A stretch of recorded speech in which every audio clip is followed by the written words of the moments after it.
आउ नाही बात्या प्रभाव आंध्र रे माड़ होइतिबा बात्या मोन्था ओडिशा उपरु तार कोप धीरे धीरे खसाउछि।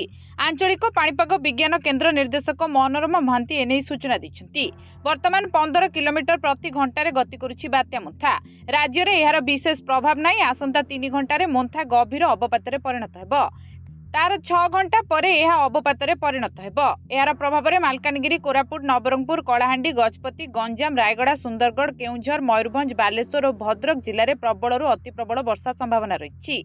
मालकानगिरी और कोरापुट जिले में पवनर गति 45 रु 55 किलोमीटर प्रति घंटा और झटका पवनर बेग 65 किलोमीटर प्रति घंटा रहीपे।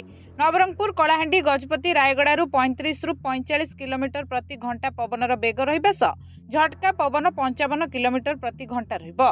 तेबे बात्या प्रभाव में सर्वाधिक वर्षा मयूरभंज रेकर्ड कर मयूरभंज 105 मिलीमीटर वर्षा रेकर्ड कर पछकू बालेश्वर में 93.8 मिलीमीटर, चांदबाली 74.4, खोर्धार 98 मिलीमीटर रेकर्ड कर वर्षा। तेबे आज राज्यर अधिकांश जिले में बिजुली घड़घड़ी सह वर्षा होईपारे एथिपई सतर्क कराइछि पाणीपाग विभाग।